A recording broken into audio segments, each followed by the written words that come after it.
हैं भारत समाचार और मैं हूं आपके साथ नंदिनी यादव। वक्त हो गया है खबरों का रुख कर लेते हैं खबर की ओर। खबर लखनऊ से, जहां पर बसपा जल्द लोकसभा चुनाव के प्रत्याशियों का ऐलान कर देगी। मायावती मंडल सेक्टर के प्रभारियों के साथ ही कर रही है चर्चा। टिकट के दावेदारों के नाम पर मंथन किया जा रहा है। समीक्षा के बाद प्रत्याशियों की पहली सूची जारी कर दी जाएगी। पहली सूची में पश्चिमी यूपी के प्रत्याशियों के नाम होंगे। एआईएमआईएम के साथ मिलकर चुनाव लड़ सकती है बसपा, ये बड़ी जानकारी सामने आ रही है। समीक्षा के बाद प्रत्याशियों की पहली सूची जारी कर दी जाएगी और कहा जा रहा है कि पहली सूची में पश्चिम यूपी के प्रत्याशियों के नाम शामिल होंगे और इसी के साथ एआईएमआईएम के साथ मिलकर चुनाव लड़ सकती है बसपा। तो बसपा जल्द लोकसभा चुनाव के प्रत्याशियों का ऐलान कर सकती है। और ज्यादा जानकारी के साथ संवाददाता संदीप हमारे साथ जुड़ गए हैं। संदीप, क्या कुछ जानकारी निकलकर सामने आ रही? कहा जा रहा है कि बसपा जल्द ही अपने प्रत्याशियों का ऐलान करने वाली है। देखिए नंदिनी, लोकसभा चुनाव को लेकर जहां एक तरफ भारतीय जनता पार्टी, समाजवादी पार्टी और कांग्रेस अपनी तैयारियों में लगी है, बहुजन समाज पार्टी भी देखिए अंदर अंदर अपनी तैयारियों को कर रही है। हालांकि वो बहुत ज्यादा ये कहा जा सकता है कि सोशल मीडिया पर उन तैयारियों को नहीं दिखाती है।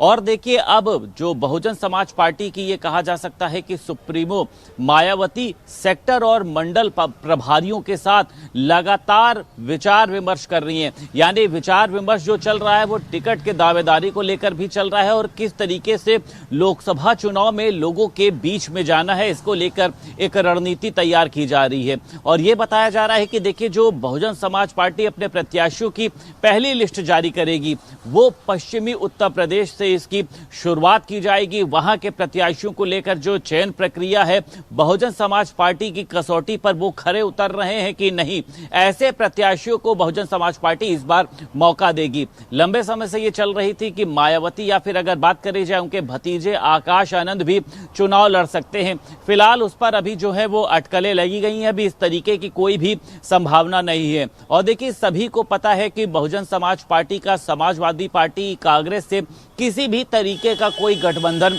नहीं हुआ है। ऐसे में ये माना जा रहा है असदुद्दीन ओवैसी की जो पार्टी है एआईएमआईएम के साथ में बहुजन समाज पार्टी चुनाव लड़ सकती। फिलहाल ये सूत्र पे है। देखिए तो लोकसभा चुनाव को लेकर देखिए बहुजन समाज पार्टी की चाहे अंदर विचार विमर्श को लेकर हो, चाहे मंडल सेक्टर प्रभारियों के साथ चर्चा लेकर हो, उसी के साथ साथ जो पार्टी के वरिष्ठ नेता हैं उनसे भी संवाद स्थापित किया जा रहा है। और इस पूरी कह सकते हैं रणनीति पर खुद बसपा सुप्रीमो मायावती नजर रख रही हैं। मायावती खुद लोगों से बातचीत करी और एक नब्ज टटोलने का प्रयास किया जा रहा है कि किस मुद्दे को लेकर लोगों के बीच में उतरना है और बहुजन समाज पार्टी का जो संकल्प पत्र रहेगा, जो मुद्दे रहेंगे वो किस तरीके के रहेंगे। क्योंकि देखिए सभी को पता है कि भारतीय जनता पार्टी जो है तमाम तरीके के मुद्दों को लेकर लोगों के बीच में है।